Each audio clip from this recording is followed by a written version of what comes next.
The stars do not forget.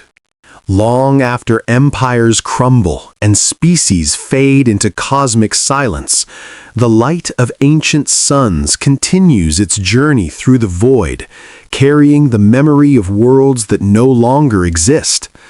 Civilizations rise, spread across galaxies, and believe themselves eternal. They build monuments meant to outlast time itself. They write their names across star systems with the certainty of gods. And yet the stars have witnessed this before. They have seen 1,000 proud species declare dominion over the heavens, only to watch them dissolve into the same darkness they once sought to conquer. The stars remember everything. And they were watching now.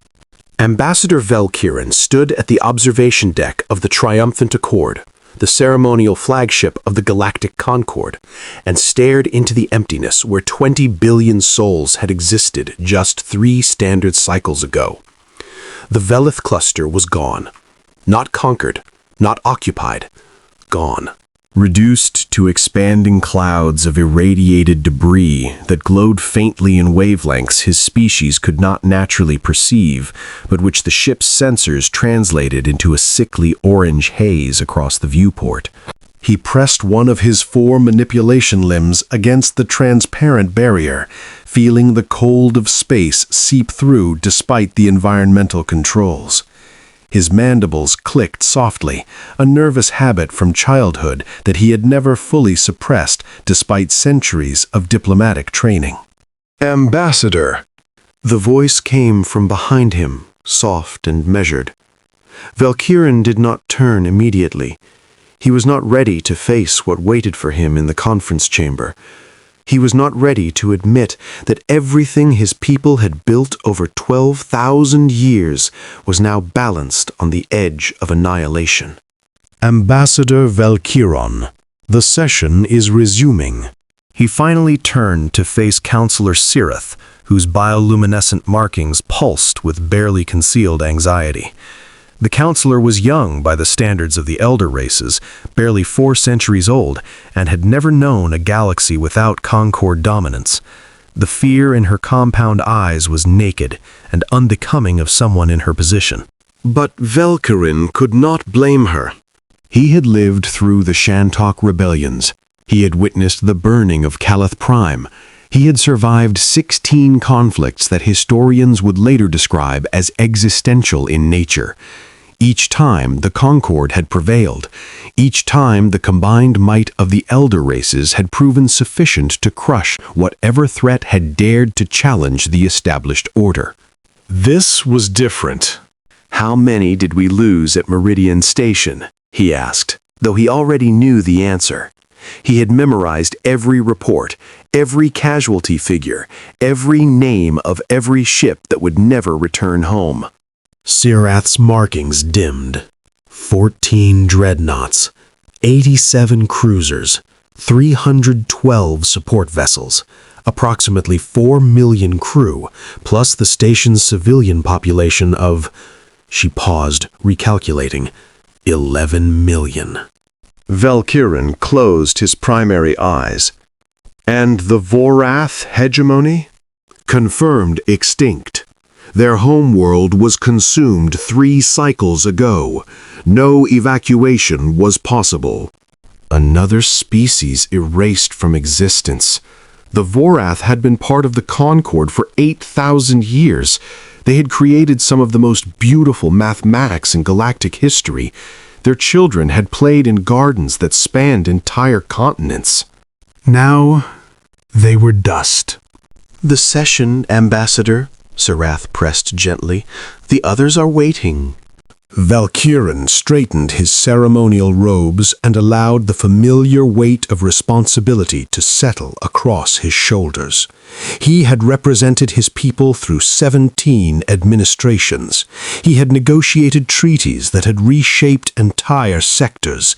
He had spoken for the voiceless and challenged the powerful. None of that mattered now. Now he was simply trying to find a way to delay the inevitable. The conference chamber was circular, designed millennia ago to represent the unity of the elder races. 12 seats ringed a central holographic display that currently showed a strategic map of the galaxy, or what remained of it. Red zones marked territories lost to the enemy. Amber zones indicated contested regions. The blue that represented Concord control had shrunk alarmingly in just the past few cycles. But it was the black zones that drew Valkyrian's attention. Areas where sensor contact had been lost entirely. Regions that might contain survivors, or might contain nothing at all. 8 of the 12 seats were occupied. 4 species had been lost since the war began. Ambassador Valkyrian, Grand Admiral Torvesh acknowledged with a curt nod. The Torveshi were the Concord's military backbone, 7-foot bipeds with reinforced exoskeletons and tactical minds that could process battlefield data faster than most computers. Torvesh himself had commanded the Concord's defense forces for 2 centuries and had never known defeat. Until now. Grand Admiral, I apologize for my delay. Torvesh waved a dismissive claw. We've all been staring into the void, Ambassador, trying to understand what's coming for us. His voice carried a weariness that Valkyran had never heard from him before. The question is no longer if we can defeat this enemy. The question is whether anyone will survive at all. Surely there must be options, Councillor Vitha of the Methrani interjected. Her crystalline form refracted the chamber's light into rainbow patterns that seemed inappropriate given the circumstances. The Concord controlled over 60,000 systems. Our combined fleets number in the tens of thousands. Our industrial capacity is meaningless, Torvesh interrupted, when every factory world we hold is targeted within cycles of being identified. They are not fighting a war of conquest, Counselor. They are fighting a war of extermination. They do not want our territory. They want our extinction. Silence fell across the chamber. Valkyrian had read the intelligence reports. He had seen the intercepted communications. Not demands, not ultimatums, not even threats.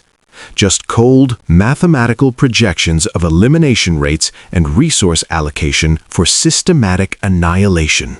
The enemy was not cruel. Cruelty implied emotion. The enemy was simply efficient. There is one option we have not discussed, Ambassador Krith said quietly. Every eye in the chamber turned toward the ancient diplomat. Krith was the oldest living member of the Concord, nearly 900 years old, which was ancient even for his long-lived species. His voice carried the weight of centuries, and when he spoke, others listened. We could petition the humans.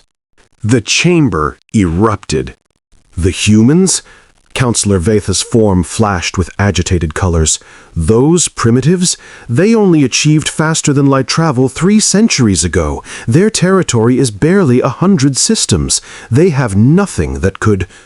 They have something we do not, Krythe interrupted calmly. They have been left alone. The argument died as quickly as it had begun. It was true. In all the cycles of destruction, in all the systematic campaigns against Concord space, the humans had been completely ignored. Their small territory sat untouched at the galactic periphery, a tiny blue bubble surrounded by an ocean of red and black. Perhaps they are simply too insignificant to notice, Grand Admiral Torvesh suggested, though his voice lacked conviction. Perhaps, Krythe agreed, or perhaps they are something else entirely. Valkyrian thought of the humans he had encountered over his long career. They had always seemed so ordinary. Soft bodies, limited sensory capabilities, short lifespans, primitive technology. They were polite in diplomatic settings, curious about other species, and remarkably adaptable to foreign environments, but they had never displayed any particular military prowess. Their ships were functional, but unremarkable. Their weapons were adequate for self-defense, but hardly impressive by galactic standards. When humanity had first emerged onto the galactic stage, the Concord had debated whether to incorporate them as a junior member race or simply quarantine them until they matured sufficiently to participate in civilized affairs. In the end, they had been granted limited trade rights and a small protected zone, essentially forgotten as the Concord dealt with more pressing matters. "I will go," Valkyrin heard himself say. The chamber fell silent again. "Ambassador?" Sarath's voice was barely a whisper. Valkyrin stood, surprising himself with the steadiness of his stance. "I will petition the humans for assistance. If there is any chance, any possibility that they can offer aid, I will find it." "You would lower yourself to beg help from primitives?" Counselor Vetha asked, her tone incredulous.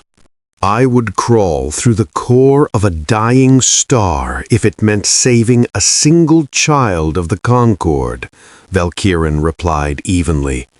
"Pride is a luxury we can no longer afford."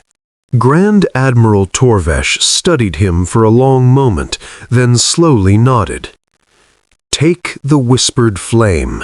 It's the fastest courier ship we have that isn't assigned to combat operations. If the humans refuse, at least you will return quickly." If there is anything left to return to, remained unspoken but understood by all. The journey to human space took 4 standard cycles. Normally, such a trip would have felt brief, a mere moment in the long life of an elder race diplomat, but Valkyron spent every moment monitoring the war reports that filtered through the Whispered Flame's communication arrays. The Sixth Fleet had engaged the enemy at the Corvin Nebula. Initial reports indicated heavy losses on both sides. Then the reports stopped coming entirely. The refugee convoy from the Mithrani homeworld had been intercepted. 12 million civilians. The emergency beacon had broadcast for 17 hours before falling silent. The Concord's central command had been relocated for the 3rd time in as many cycles. The previous location had been compromised. How the enemy kept finding them remained a mystery. By the time the Whispered Flame crossed into human space, Valkyrin felt old in a way he had never experienced before. Not physically, his species remained vital well into their 12th century, but spiritually. Something inside him had worn down, like stone eroded by an endless tide. The first human vessel to intercept them was unremarkable in every way, a patrol frigate, perhaps a third the size of the Whispered Flame, with weapons that Valkyrin's tactical officer dismissed as barely sufficient for pirate suppression. Its hull was gray and utilitarian, marked with simple alphanumeric designations rather than the elaborate heraldry favored by Concord vessels. And yet, when the human captain's voice came through the communications array, something about it made Valkyrin's mandibles click involuntarily. "Unidentified Concord vessel. This is Commander Sarah Chen of the UNS Vigilance. Please state your identity and purpose for entering protected space." The voice was calm. Not hostile, not welcoming, simply calm. Like someone who had been expecting this moment for a very long time. "Commander Chen, I am Ambassador Valkyrin of the Galactic Concord. I come bearing a formal petition for diplomatic audience with your government." A pause. 3 seconds. 5 seconds. "Ambassador Valkyrin, we've been monitoring Concord communications traffic for some time. We are aware of your situation. You are cleared to proceed to Way Station Epsilon. Coordinates are being transmitted now. A diplomatic escort will meet you there." Valkyrin felt something shift in his chest. They had been monitoring. They knew, and they had allowed Concord vessels to burn and Concord citizens to die while they watched in silence. He suppressed the anger. It would not serve him. It would not serve his people. "Thank you, Commander. We will proceed as directed." "Ambassador?" The human's voice softened slightly. "For what it's worth, I'm sorry. For all of it." The connection closed before Valkyran could respond. Way Station Epsilon was nothing like what Valkyrin had expected. He had anticipated something simple, a small orbital platform perhaps, or a converted asteroid mining facility. The Concord's intelligence files on human infrastructure suggested they preferred function over form, practicality over grandeur. But Way Station Epsilon was vast. The station hung in the shadow of a gas giant, its rings providing a natural curtain of debris that made approach vectors predictable and defensible. The structure itself was roughly cylindrical, but it extended for what Valkyrin's instruments calculated as over 40 kilometers in length. Docking bays lined its exterior like the pores of a massive organism, and traffic moved between them in a constant choreographed dance. And there were ships, hundreds of ships, perhaps thousands. Freighters and transports, certainly, but also vessels that Valkyrin did not recognize. Angular, predatory shapes that bristled with sensor arrays and weapons mounts that seemed far more sophisticated than anything in the Concord's intelligence files. "Ambassador," his tactical officer said quietly, "those warship configurations, they do not match any human designs in our database." Valkyrin studied the sensor readouts. The officer was correct. These vessels were different. Newer, perhaps, or simply hidden until now. "Proceed to docking," he ordered, "and keep the sensor logs. All of them." The delegation that met him consisted of 3 humans. 2 were clearly military, a man and a woman in crisp gray uniforms with insignia that Valkyrin did not recognize.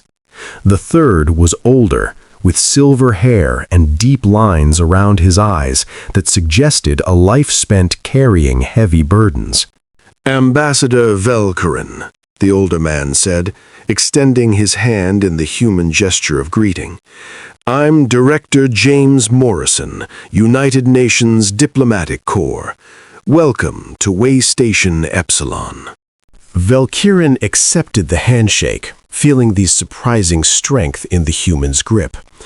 "Director Morrison, thank you for receiving us on such short notice." "Short notice?" Morrison's lips curved slightly. "Ambassador, we've been expecting you for quite some time. Please, follow me. There's much to discuss, and I suspect you have questions." They walked through corridors that hummed with activity. Humans moved past them with purposeful strides. Technicians, officers, civilians of various ages. None of them stared or whispered at the alien ambassador in their midst. They simply nodded politely and continued about their business. It was unsettling in a way that Valkyrin could not immediately articulate. In Concord space, the arrival of a senior diplomat would have prompted ceremonies, crowds of onlookers, media coverage. Here, he was simply another visitor being escorted through the station's functional corridors. "Director Morrison," Valkyrin began as they walked, "I must confess some confusion. Your intelligence capabilities seem far more extensive than our records indicated. Your infrastructure as well. This station alone rivals anything in Concord space." Morrison glanced at him with an expression that might have been amusement. "Our records indicate that the Concorde classified humanity as a pre-emergence civilization until about 2 centuries ago. After that, we became a developing minor power with limited strategic relevance." He paused. We found those assessments instructive. Instructive? They taught us that the galaxy was watching, and that the galaxy had already made up its mind about what we were and what we weren't. Morrison stopped at a large door that irised open at his approach. So we decided to let the galaxy believe what it wanted to believe. The door opened onto a conference room that overlooked the station's primary operations center. Through the floor-to-ceiling windows, Valkyrin could see dozens of human officers working at holographic displays, coordinating the endless flow of traffic through the station. But it was the wall display that captured his attention. It was a map of the galaxy, similar to the one in the Concorde's conference chamber, but far more detailed. Red zones marked enemy territory, blue zones marked human space, but there were other colors too. Green zones that seemed to indicate something Valkyrin did not understand, yellow zones with annotations in human script that his translator struggled to parse. Morrison glanced at him with an expression that might have been amusement. Our records indicate that the Concorde classified humanity as a pre-emergence civilization until about 2 centuries ago. After that, we became a developing minor power with limited strategic relevance. He paused. We found those assessments instructive. Instructive? They taught us that the galaxy was watching, and that the galaxy had already made up its mind about what we were and what we weren't. Morrison stopped at a large door that irised open at his approach. So we decided to let the galaxy believe what it wanted to believe. The door opened onto a conference room that overlooked the station's primary operations center. Through the floor-to-ceiling windows, Valkyrin could see dozens of human officers working at holographic displays, coordinating the endless flow of traffic through the station. But it was the wall display that captured his attention. It was a map of the galaxy, similar to the one in the Concorde's conference chamber, but far more detailed. Red zones marked enemy territory. Blue zones marked human space. But there were other colors too. Green zones that seemed to indicate something Valkyrin did not understand. Yellow zones with annotations in human script that his translator struggled to parse. And the blue was larger than it should have been. Much larger. "Please sit," Morrison said, gesturing to a chair designed to accommodate various alien physiologies. "Can I offer you a refreshment? We have a reasonable selection of compounds compatible with Cathari biology." Valkyrin sat slowly, his mind still processing the map. "Director, what am I looking at?" Morrison took his own seat across the table. The 2 military officers positioned themselves near the door, not threateningly, but with the casual readiness of people who had trained for moments of tension. "You're looking at the truth, Ambassador, or at least a version of it that we are now prepared to share." "The truth." Morrison leaned forward, his eyes meeting Valkyrin's with an intensity that the ambassador had not expected. "Let me ask you something, Ambassador. When your Concorde first encountered humanity, what did you see?" Valkyrin considered the question. "We saw a young species. Clever, certainly. Adaptable, but technologically limited, politically fragmented. Your nations fought among themselves even as they reached for the stars. Your history was filled with conflict, cruelty, near extinction events that you barely survived. We saw a species that might one day mature into something significant, but was not yet ready to participate in galactic affairs as equals." "And what did you decide to do with that assessment?" "We quarantined your expansion, limited your access to certain technologies, monitored your development from a distance. We believed it was for your own protection and for the protection of the galactic community." Morrison nodded slowly. for our own protection. And you never wondered why we accepted those limitations so gracefully? Valkyrin's mandibles clicked. He had never considered it. The humans had simply acquiesced to Concord decisions, trading peacefully within their designated zone, never pushing against the boundaries that had been established for them. The Concord had interpreted this as the behavior of a species that understood its place in the natural order. "You were not accepting," Valkyrin said slowly. "You were preparing." "We were surviving." Morrison's voice carried a weight that went beyond the words themselves.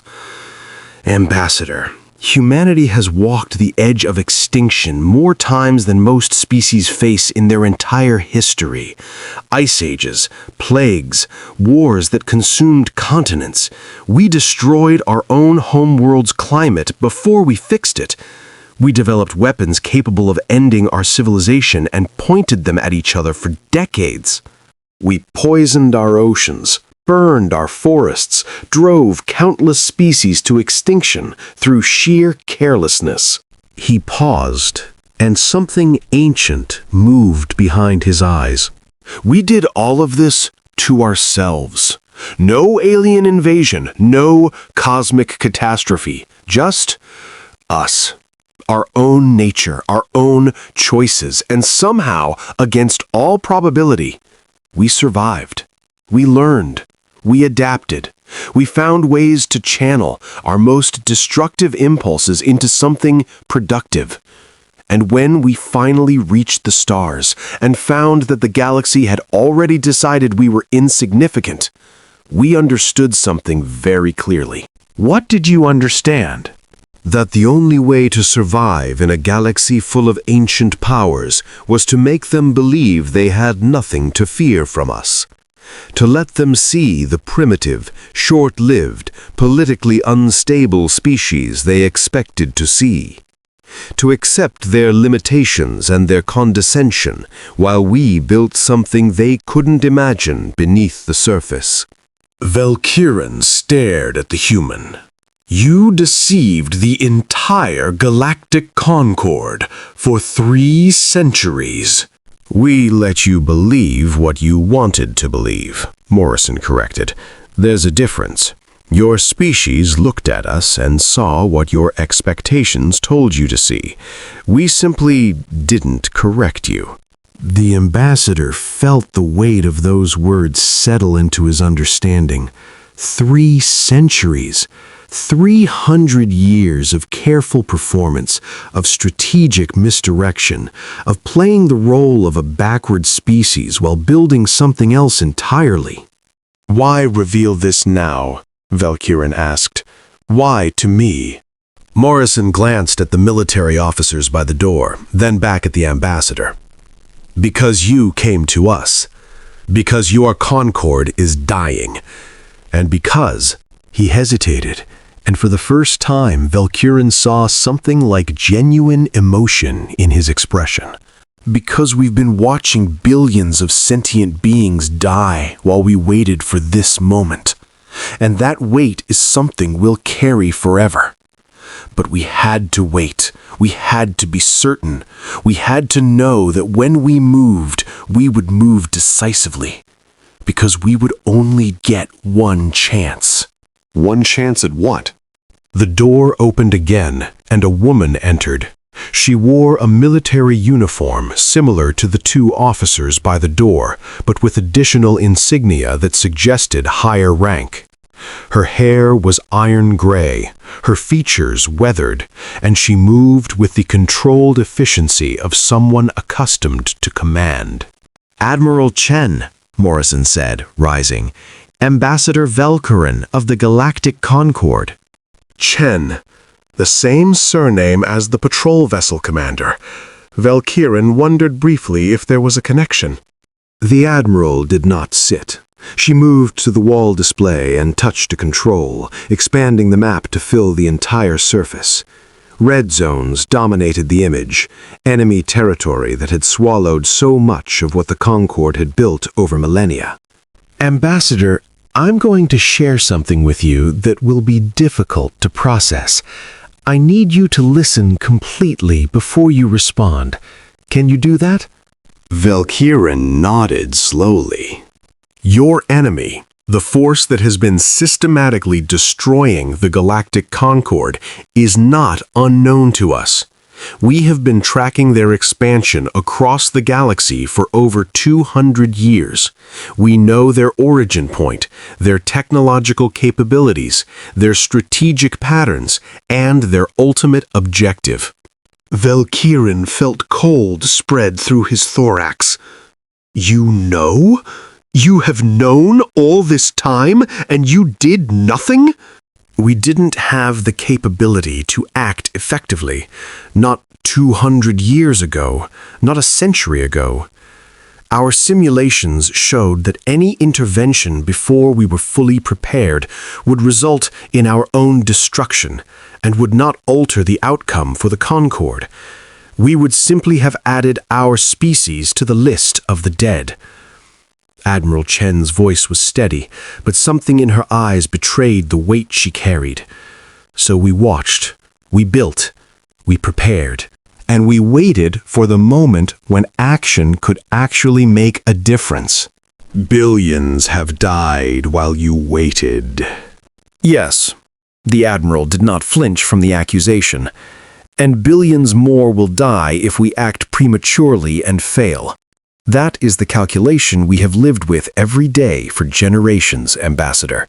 It is not a comfortable truth, but it is the truth. Vel'Koz wanted to rage. He wanted to denounce these humans for their cold calculations, their willingness to watch civilizations burn while they prepared in the shadows.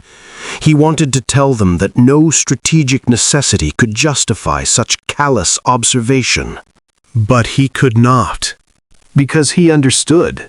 In his long career, Valkyrin had made similar calculations. He had delayed interventions because the timing was not right. He had allowed smaller injustices to continue because addressing them would have compromised larger goals. He had weighed lives against objectives and made choices that haunted him still. "What is your assessment now?" he asked quietly. "Is the moment right?" Admiral Chen touched another control. The map shifted, zooming into a region at the galactic core, a dense cluster of star systems that glowed with angry red. Their central command nexus is located here, in what your records call the Forbidden Zone. It's heavily fortified, surrounded by automated defense systems that have destroyed every probe we've sent. But our intelligence suggests that the entity controlling their forces, and yes, there is a central controlling intelligence, resides in this location. You intend to strike at their heart. We intend to end this war. Chen turned to face him directly. Ambassador, we need 3 things from the Concord.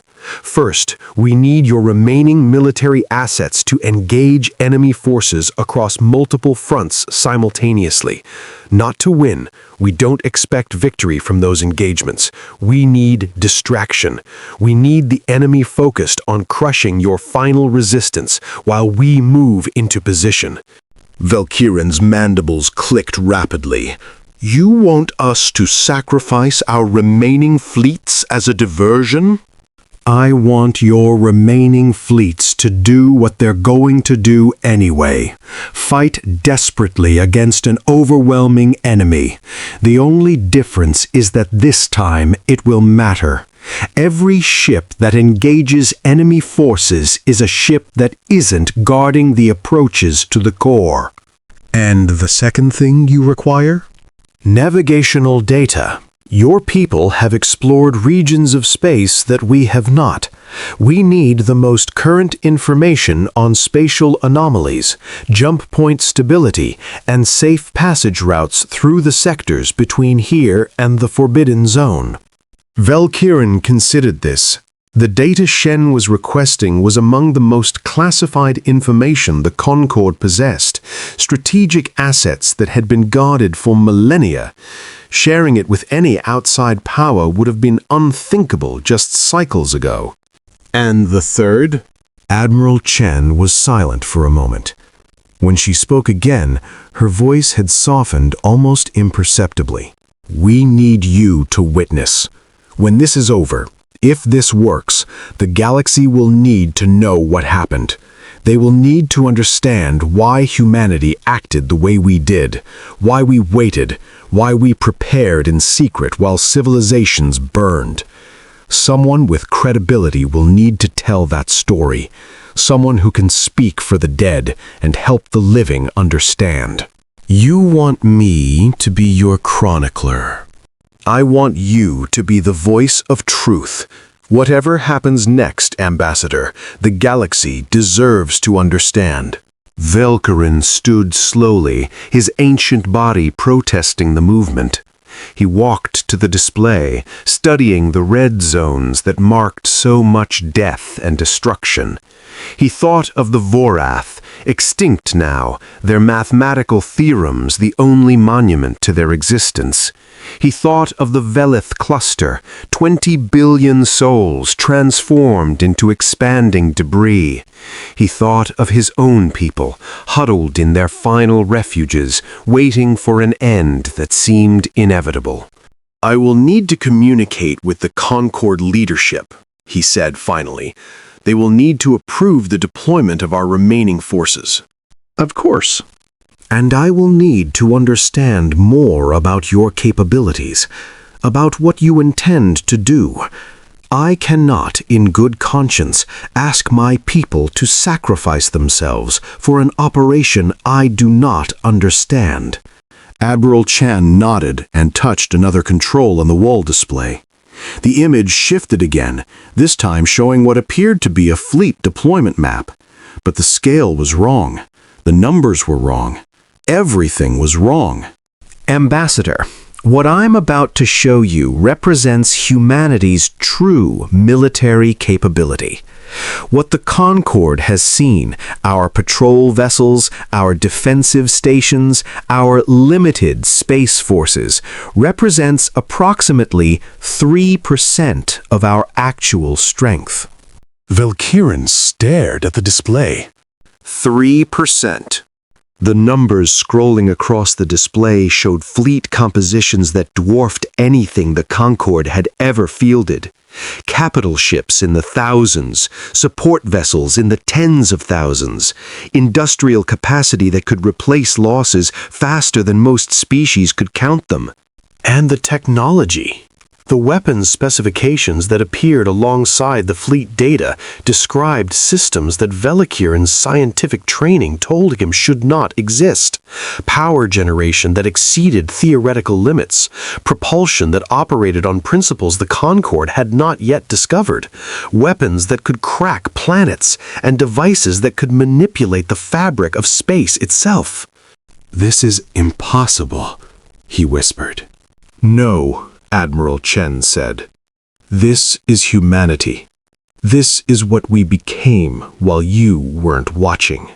The communication with the Concord leadership was the most difficult conversation of Velkiran's long career.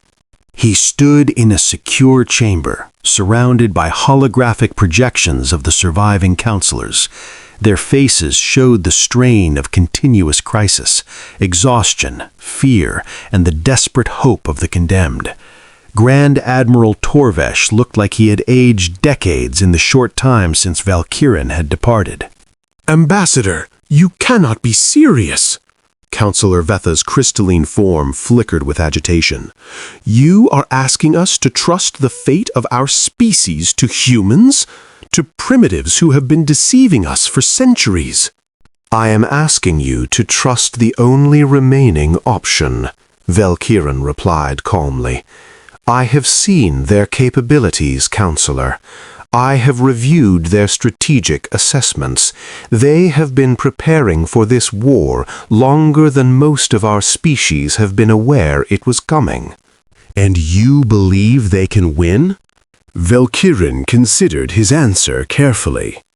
I believe they will not fail for lack of trying. I believe they have committed everything they have to this single operation.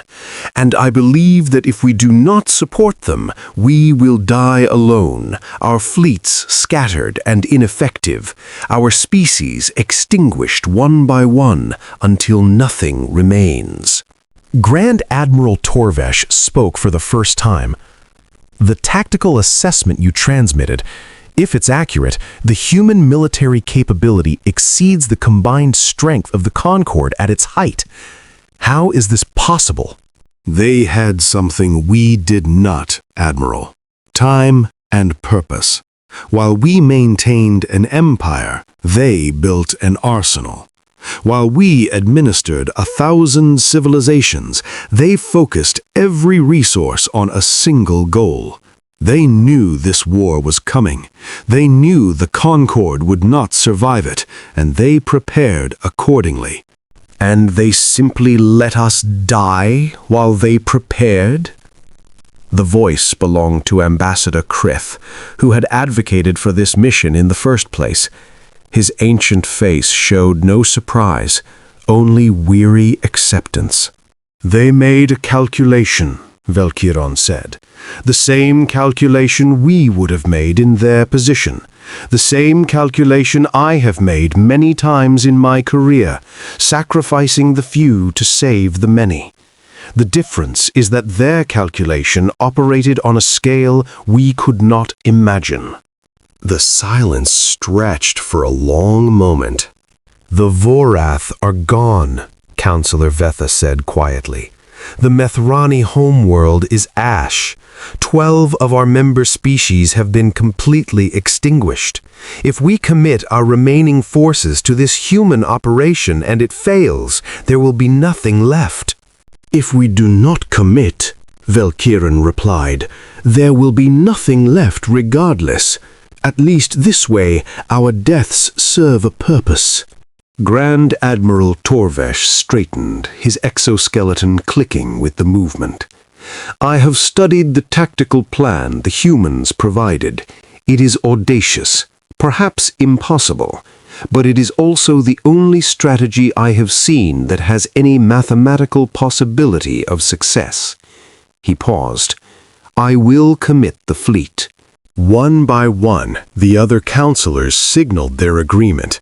Even Vetha, her crystalline form still flickering with uncertainty, added her voice to the consensus. Ambassador Valkyrin, Torvesh said, you will accompany the human forces as our official observer. Record everything. If this works, the galaxy must know what happened here. If it fails... He did not finish the sentence. I understand, Admiral. May the ancestors watch over us all. The holographic projections faded, leaving Valkyrin alone in the chamber. He stood for a moment in the silence, feeling the weight of what he had set in motion. Billions of lives now depended on humanity, on a species that had hidden in plain sight for centuries, building an arsenal in the shadows while the galaxy burned around them. He could not decide if that made them humanity's greatest hope or its most terrifying warning. Perhaps both. The preparation took 3 standard cycles. Valkyrin spent that time aboard the human flagship, a vessel called the Prometheus that defied everything he thought he understood about starship design. It was massive, nearly twice the length of the largest Concord dreadnought ever constructed, but it moved with a fluidity that seemed impossible for something of its size. Its crew numbered in the tens of thousands, but they operated with an efficiency that made them feel like a single organism. And they were calm. That was what unsettled Valkyrin most profoundly. He had served aboard military vessels during wartime. He knew the atmosphere of crews preparing for battle, the nervous energy, the forced bravado, the barely suppressed fear. He had seen warriors face their mortality and felt the weight of impending combat in the air itself. The humans showed none of this. They worked at their stations with quiet focus. They spoke to each other in calm, measured tones. They ate their meals, maintained their equipment, exercised in the ship's facilities, and slept in their quarters as if they were engaged in any routine operation. The only indication of the stakes involved was the increased activity in the planning centers, where holographic displays showed fleet movements and tactical projections. Admiral Chen had assigned a liaison officer to Valkyrin, a young woman named Lieutenant Commander Maria Santos, who answered his questions with patience and occasional hints of dry humor. They don't seem afraid, Valkyrin observed during one of their conversations. Your people, they're preparing to engage an enemy that has destroyed dozens of civilizations, and they seem calm. Santos considered the question as they walked through one of the ship's many corridors. Fear doesn't help, Ambassador. We've learned that over a very long time. It doesn't make you faster or stronger or smarter. It just makes you tired. But surely they must feel something. The weight of what they're about to attempt. Oh, they feel it. We all feel it. But there's a difference between feeling fear and letting fear control you. Humans have had a lot of practice at walking toward the things that frighten us. It's kind of our defining characteristic. Valkyrin thought about this. Your history is filled with moments where your species faced extinction, the ice ages, the wars, the environmental collapse. And every time we found a way through, not because we were smarter or stronger or more moral than anyone else. We made terrible mistakes. We killed each other. We nearly destroyed our world. But we kept going. We adapted. We learned. Santos paused, something shifting in her expression. This is just another one of those moments, the biggest one maybe. The stakes are higher than they've ever been, but the response is the same. We do what we have to do. And if you fail? Santos met his eyes with a steadiness that reminded Valkyrin of Admiral Chen. Then we failed trying. And maybe whoever comes after us will learn from our mistakes and do better. That's how it's always worked. That's how it will always work. They walked in silence for a while after that. The fleet jumped to the staging area 3 cycles before the operation was scheduled to begin. Valkyrin watched from the observation deck of the Prometheus as human warships emerged from hyperspace in a seemingly endless stream. Dreadnoughts, carriers, cruisers, destroyers, support vessels, troop transports, medical ships, mobile repair facilities. The logistics train alone stretched beyond sensor range. And behind them, the remnants of the Concorde's military might, battered, depleted, but still fighting. Grand Admiral Torvesh's forces had assembled at the designated coordinates, their ships bearing the scars of months of desperate combat. They were here to die, to buy time with their lives so that humanity could strike at the enemy's heart. Torvesh himself appeared via holographic communication, his image flickering slightly from the interference caused by so many ships in close proximity. Ambassador Valkyrin, it's good to see you again. And you, Admiral, I had not expected you to command this operation personally. Torvesh's mandibles clicked in the Torveshi equivalent of a bitter laugh. Where else would I be? My species has served as the Concorde's military arm for 8,000 years. If this is to be our final battle, I will not watch from a distance. The humans are prepared. Their fleet is significant. I have seen the tactical data. Torvesh paused. I find myself wondering what else they have hidden, what other capabilities they have not revealed. I suspect we will find out soon enough. Admiral Chen's voice interrupted their conversation, transmitted to both channels simultaneously. Grand Admiral Torvesh, Ambassador Velkirin. The operation begins in 12 hours. All fleet commanders will receive final briefings in 6 hours. I wanted to ensure you had time to speak privately before things became hectic. Thank you, Admiral, Torvesh replied. Your courtesy is appreciated, even if your species' deception is not. I understand your anger, Grand Admiral. If our positions were reversed, I would feel the same. But I hope when this is over, you will understand why we did what we did. If we survive, Torvesh said, I will try. The briefing was unlike anything Velkirin had experienced in his long military career. Admiral Chen stood at the center of a holographic display that showed the entire battle space, millions of cubic kilometers of space compressed into a projection that filled the room. Every element of the plan was represented: the diversionary attacks, the main assault vectors, the fallback positions, the contingencies within contingencies. The enemy has deployed approximately 60% of their available forces to pursue and destroy the remaining Concord positions, Chen explained. Our diversionary attacks will draw additional reserves away from the core. When we jump to the Forbidden Zone, we estimate facing approximately 4,000 enemy capital ships and an unknown number of automated defense platforms. 4,000, one of the human commanders murmured.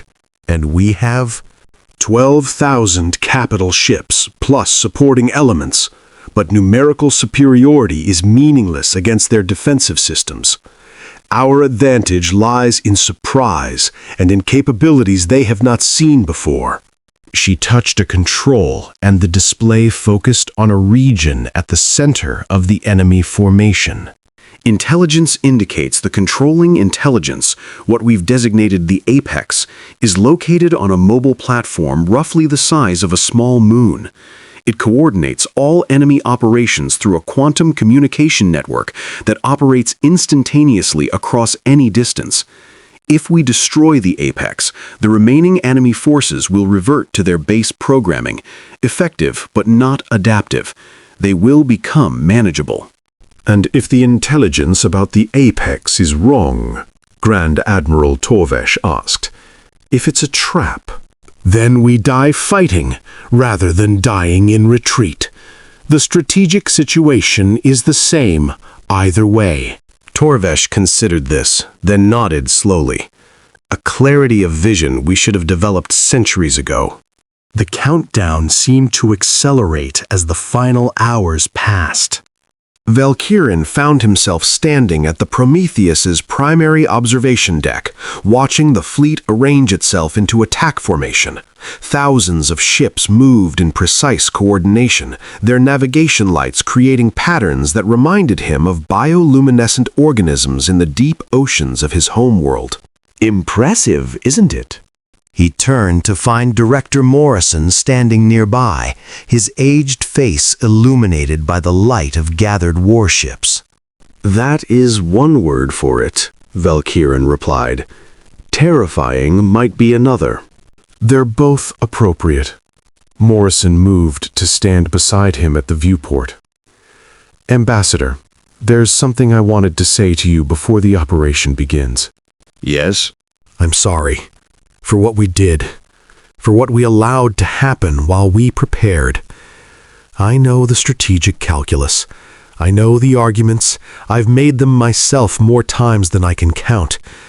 But that doesn't change the weight of it. Billions of beings died while we watched and waited. That's something we'll carry forever. Velkirin studied the human's face, searching for signs of deception or manipulation. He found none.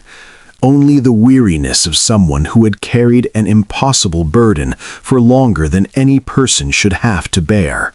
You believe this will work, Velkirin said. It was not a question. I believe we have to try.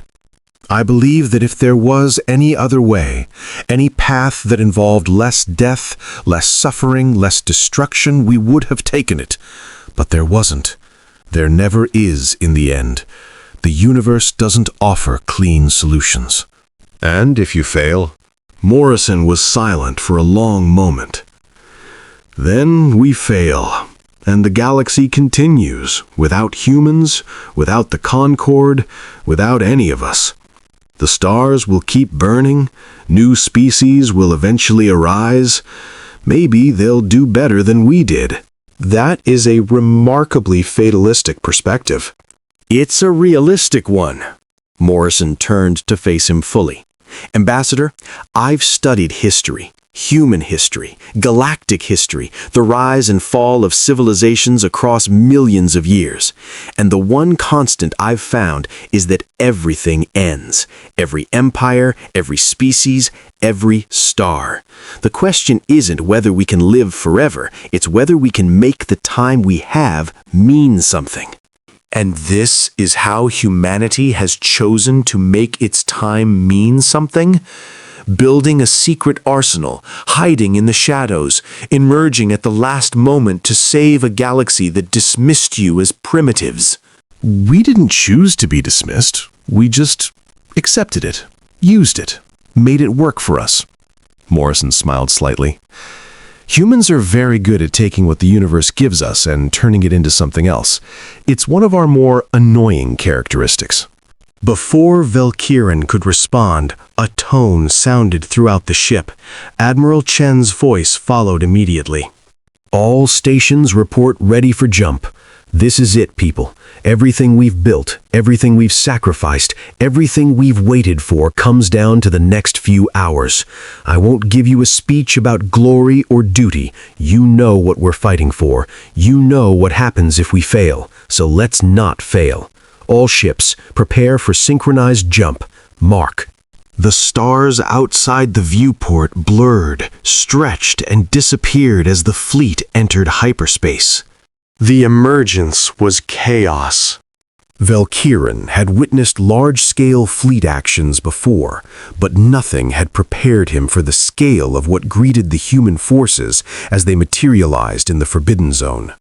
The enemy had been waiting, not with the full force Admiral Chen had predicted, but with enough firepower to crack a planet. And the humans pushed through anyway. The Prometheus shuddered as weapons fire splashed against its shields. Around it, the first wave of human warships engaged the defensive platforms, their weapons speaking in frequencies that Valkyrin's instruments could barely track.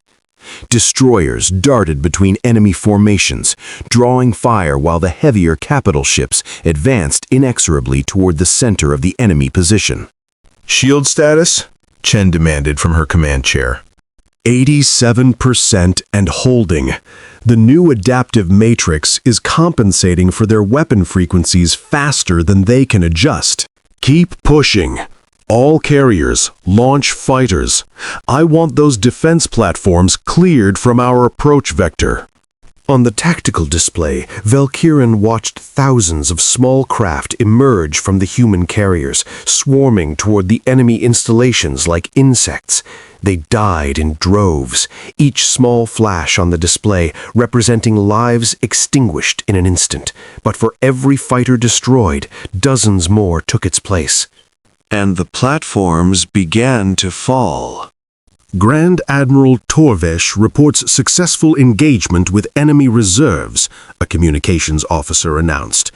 The diversionary attacks are drawing forces away from the core as predicted, he says. He says his fleet is prepared to hold as long as necessary.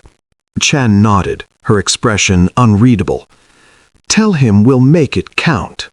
The battle raged for hours that felt like days. Valkyrin lost track of the tactical situation as the display became a chaotic mess of friendly and enemy signatures.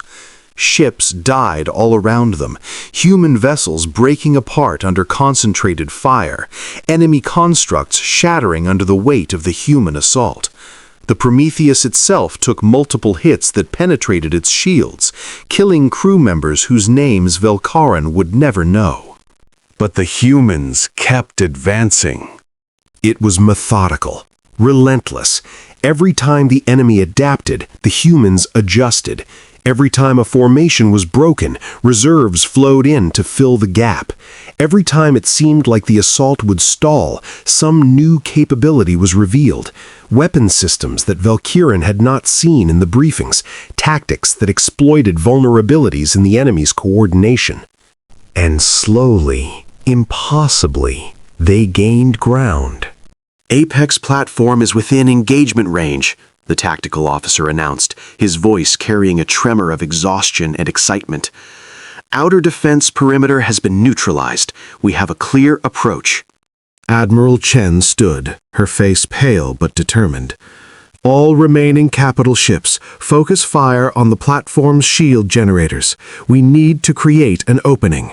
The Prometheus and its surviving escorts moved into position, their primary weapons charging with a vibration that Valkyrin could feel through the deck plates. Around them, the other human dreadnoughts aligned their arsenals, creating a corridor of concentrated firepower aimed at the massive structure at the heart of the enemy formation. Firing! The universe seemed to hold its breath as thousands of weapons spoke simultaneously. Energy beams, kinetic projectiles, missiles carrying payloads that bent the laws of physics, all converging on a single point in the enemy's defenses. The shields held. For one terrible moment, Valkyrin thought they had failed. The enemy's protective barrier absorbed the combined firepower of the human fleet without visible effect, dispersing the energy across its surface in patterns that suggested technology far beyond anything the Concorde had ever encountered. Then the shield flickered. Just once, just for a fraction of a second, but it was enough. There! Chen shouted. Concentrate fire on that sector. Everything we have. The second barrage was even more devastating than the first.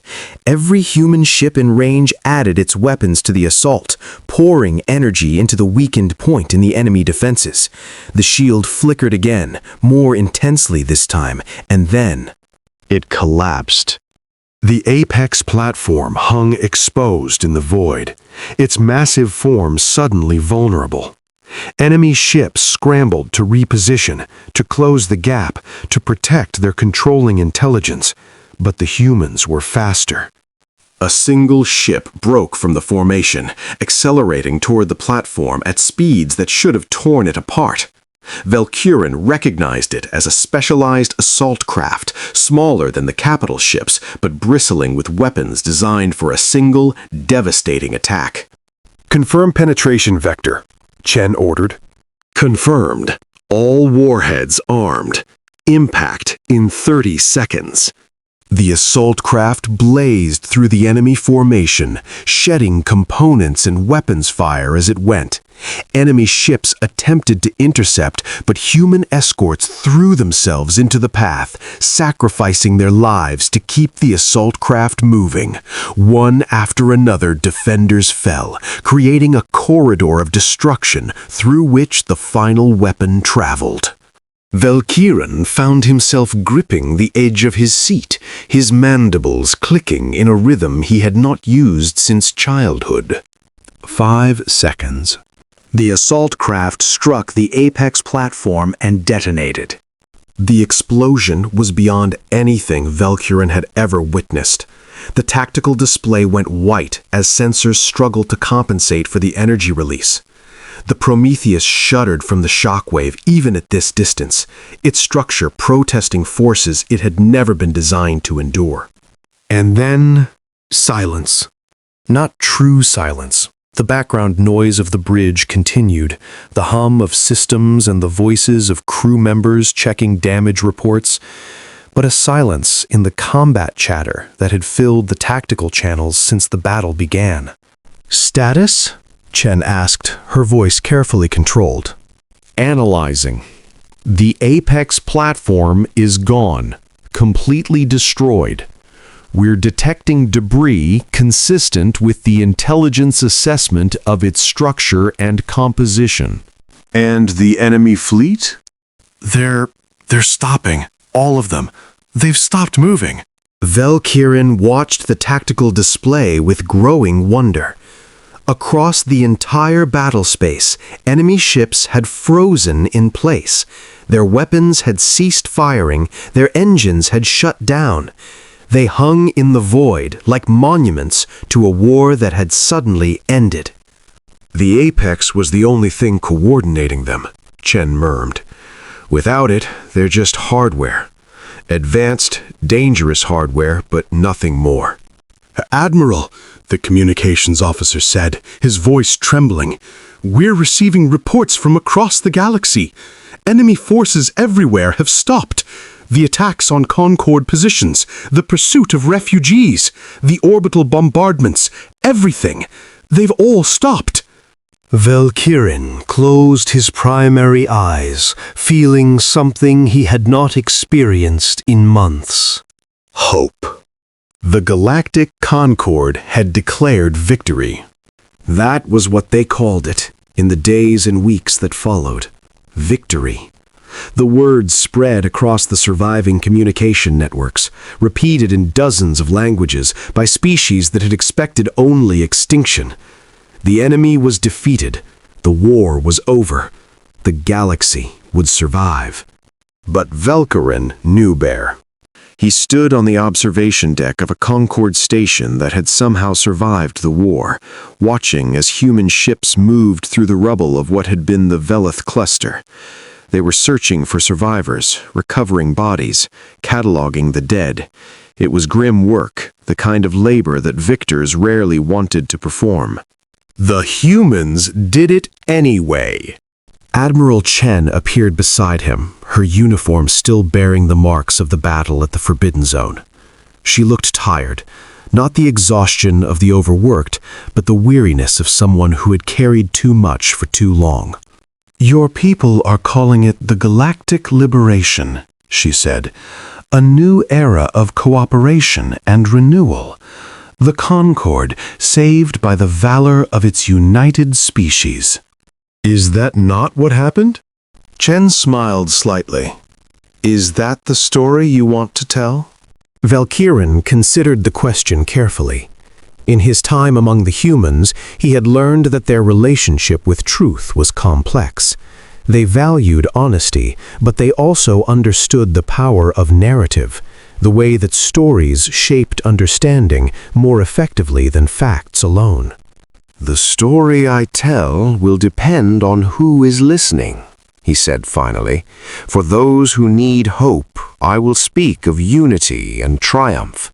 For those who need wisdom, I will speak of the price that was paid and the lessons that should be learned. For those who need warning, he paused, I will tell them about humanity. That sounds like a threat. It is a recognition. Your species was dismissed as primitive for 3 centuries. You accepted that dismissal and used it as a shield while you built the capability to save us all. You watched billions die because you knew that acting prematurely would only add to the death toll. Valkyrin turned to face her. The galaxy needs to understand what humanity is capable of, not as a threat, but as a reminder. You are not primitives. You never were. You are survivors. And survivors are the most dangerous beings in any universe. Chen was quiet for a long moment. We didn't want this, she said finally. To be warriors, to be saviors. We wanted to explore, to learn, to grow. But the universe kept giving us challenges, and we kept adapting to meet them. And now? Now we clean up. We help rebuild. We try to become something other than what the war forced us to be. She paused. We have a saying, Ambassador. Those who forget history are doomed to repeat it. Humanity will never forget what we did. The waiting, the calculating, the accepting of deaths we could have prevented. We'll carry that forever.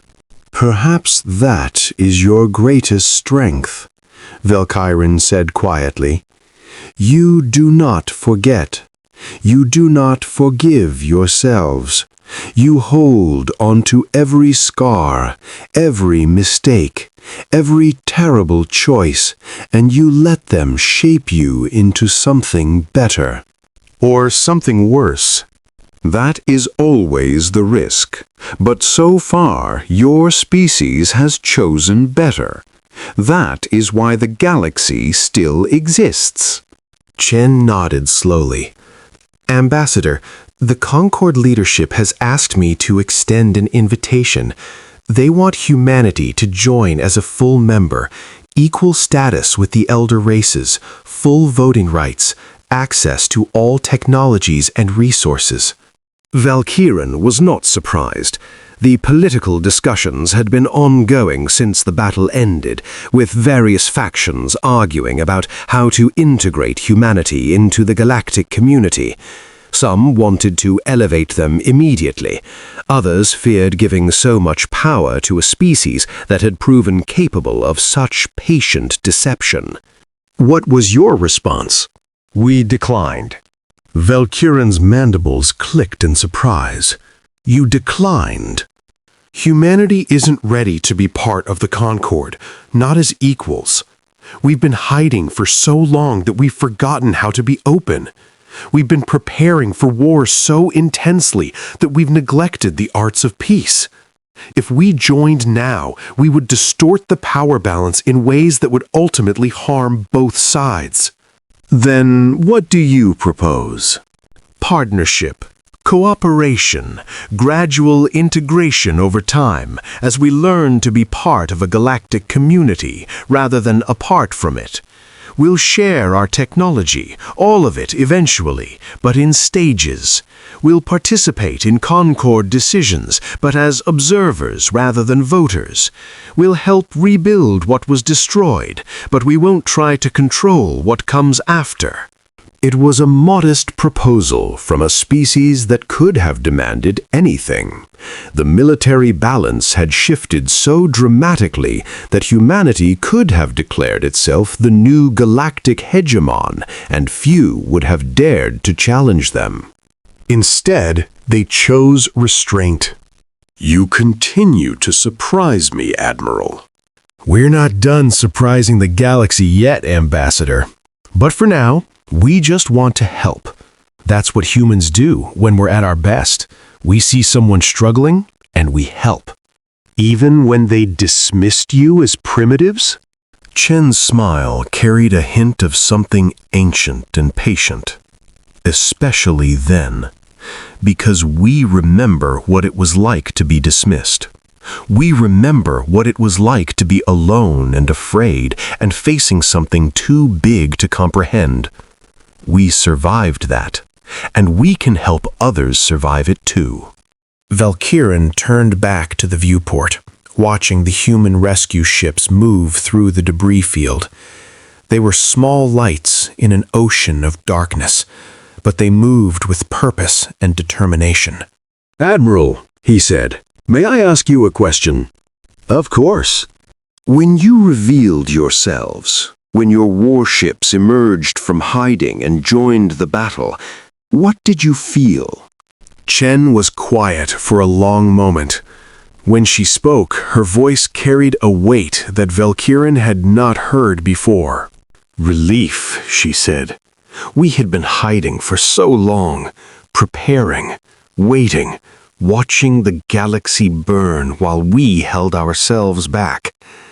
When we finally emerged, when we finally let ourselves fight, it felt like we could breathe again, like we had been holding something inside for 3 centuries, and finally let it go. And now? Now we carry a different weight, the weight of what comes next. The galaxy is looking at us now, really looking, and they're seeing something they didn't expect. Something that frightens them, something that might save them or doom them, depending on what we choose to become. And what will you choose? Admiral Chen looked at him, her eyes reflecting the distant stars. We'll choose to be human, which means we'll make mistakes, we'll stumble, we'll sometimes take the wrong path for the right reasons, or the right path for the wrong reasons. But we'll keep going, we'll adapt, we'll learn, and maybe, eventually, we'll become something worthy of the trust the galaxy is placing in us. She turned and began walking back toward the corridor that would take her to the shuttle bay, and beyond that, the endless work of rebuilding. The Concorde declared victory when the enemy stopped moving, she said over her shoulder. But the real victory isn't winning a war, it's what you do with the peace that follows. Velkarin watched her go, feeling something shift in his ancient heart. He had come to humanity expecting to find allies or saviors, or perhaps even conquerors. What he had found instead was a mirror, a species that had survived its own worst nature and emerged stronger for the experience. A species that understood the weight of difficult choices because they had made so many of them. The galaxy had declared victory. But the humans knew better. Victory was not a moment. It was not a single battle or a decisive strike or the destruction of an enemy. Victory was a process, an endless, grinding effort to be better than you were the day before, to make choices that served not just your own species, but all species, to carry the weight of terrible necessity without being crushed by it. The humans had learned this through millennia of struggle, through ice ages and plagues and wars and near-extinction events that had forged them into something the galaxy had not expected. And now they were teaching that lesson to everyone else. Velkirin turned back to the viewport one final time. The stars burned cold and eternal, witnesses to an age of transformation. The old order was gone, swept away by war and catastrophe. What would replace it remained uncertain. But watching those human rescue ships move through the darkness, bringing light and hope to places that had known only death, Velkirin felt something he had not experienced in centuries. Not in any deity or cosmic force, not in the certainty of happy endings or guaranteed salvation, but faith in the stubborn, relentless, endlessly adaptable spirit that drove humanity forward no matter what the universe threw at them. They had emerged from hiding at the galaxy's darkest moment. They had fought and bled and died alongside species that had dismissed them as primitives, and now they were picking up the pieces, helping to rebuild, choosing to be partners rather than conquerors. Perhaps that was the true meaning of what had happened. The galaxy had declared victory. Then a human warship emerged, and the galaxy discovered that victory was not an ending. It was a beginning. The stars remembered. They would remember this too, and perhaps in ages to come, when new species looked up at the night sky and wondered about the civilizations that had come before, they would find traces of this moment. They would learn about the ancient Concorde and its desperate war. They would learn about the enemy that had threatened to extinguish all sentient life. And they would learn about humanity, about the quiet species that had hidden in the shadows, preparing, about the patient survivors who had watched and waited and finally emerged when the moment was right, about the stubborn, adaptable, endlessly surprising beings who had refused to let the galaxy die. They would learn that strength was not always about power, that sometimes the strongest thing you could do was wait, that sometimes the bravest choice was restraint, and that sometimes the most terrifying thing in the universe was a species forged by struggle, tempered by suffering, and bound together by something deeper than logic or survival. They would learn about hope.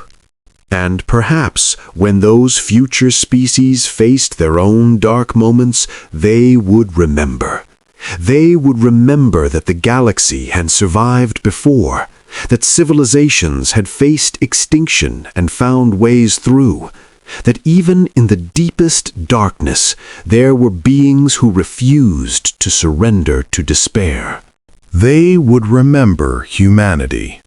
And they would know that as long as one small light remained burning in the void, victory was always possible. The stars do not forget. Neither would the galaxy.